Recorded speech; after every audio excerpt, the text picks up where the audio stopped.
Minagic ang Sacramento, tinambakan ng 30 points. Tatlong all-star na ang nasa Kings, hindi pa rin umubra. Mukhang may balat talaga tong si Zach LaVine. 11-13 record ang Sacramento mula nang dumating siya. Sila pa ngayon ang alanganin malaglag sa play-ins kapag tinalo sila ng Suns sa last game nila ngayong taon. Para magtitiwala pa ako makapasok yung Suns sa play-ins kumpara sa Sacramento dahil yung mismong star player nila wala na ring tiwala sa sarili niyang team, si Domantas.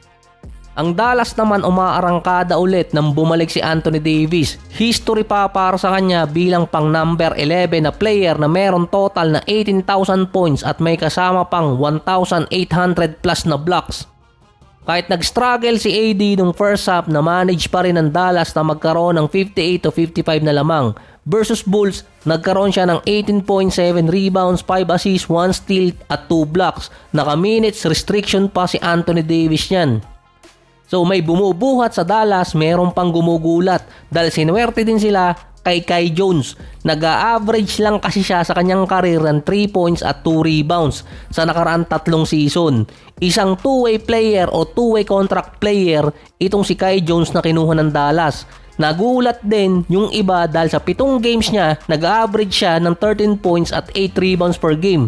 Versus Bulls pa, nakas 15.7 rebounds, 3 assists, 4 steals at 2 blocks.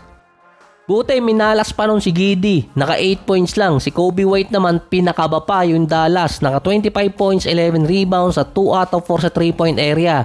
Yung last shot niya pa sa 3-point area pumasok, kaya 120-119 Dallas pa rin. Biglang angat ang Dallas sa number 9, 3 games away pa sila versus Golden State at Minnesota. Sa dalawang teams na yan, lamang yung Dallas pagdating sa tiebreaker kontra Golden State dahil sa division ranking.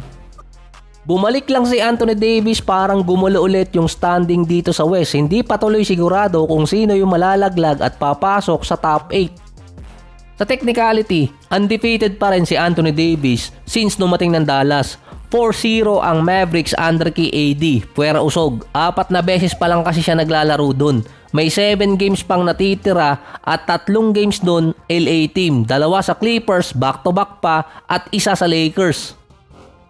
So Lakers ulit, pinahabol na, gusto pang manalo ng Memphis. Ganado din si LeBron kasi nag-headband na, baka bumalik ulit ang dating laro. 42 points and counting na si LeBron kapag regular season. May ginagawa rin di umano si JJ Redick na gumagamit siya ng analytics na pati yung analytics ng mga fans tiningnan niya kung totoo. Na kapag ang isang team ang kalaban ay Lakers, biglang nagiging healthy yung mga players nila. Nasa 86% ng payroll ng mga teams ay naglalaro kapag kalaban nila ang Lakers. Katulad na lang na bumalik si Ja Morant na di umano minadali ng Memphis. Nag-aaway pa yung ibang players nila katulad ni Bane at ni Aldama. Hindi rin nasagip ni Ja Morant yung Memphis kontra Lakers. Naka 22 points, 8 rebounds at 10 assists naman siya. Yung mga pasa pa ni Luka kay LeBron ngayon, iba, dinadagusan yung ring. 25.6 rebounds, 8 assists, 3 steal para kay LeBron. Si Luka naman, Luka pa rin. 29 points, 8 rebounds at 9 assists. Pero yung pinaka big time player sa Lakers ngayon, si Austin Reeves. Naka 31.7 rebounds, 8 assists at 5 out of 8 sa 3-point area. Nag-a-average na siya ngayong season ng 20 points, 4 rebounds at 6 assists. Career season para kay Reeves ang 2025. Tumaas kasi yung 3 kategory niya. Nagsuot lang siya ng headband, naging all-star level player na. Si Austin Reeves pa rin kasi ang best third option sa buong NBA ngayon at yung mga retired player na tumitira kay Reeves, merong kasing dahilan para mainggit sila ngayon. So bukod kay LeBron at kay Luka, malaking decision din ang gagawin ng LA dahil si Reeves magiging eligible sa contract extension pagdating ng off-season. Nagtataka rin ako dito bakit bigla agad bibigyan. $90 million para sa 4 na taon ang estimated na maibibigay kay Reeves. Malaki yon para sa isang undrafted player. Pero ayon dito sa balita, i-decline di umano ni Reeves ang kontrata para itest ang free agency sa 2026. Kasi yung $90 million mas mababa sa market price niya ngayon na nasa $100+ million na. Pwedeng mas malaki pa ang makuha niya, around $30 million per year. Magiging 27 years old na kasi si Reeves pagdating ng off-season.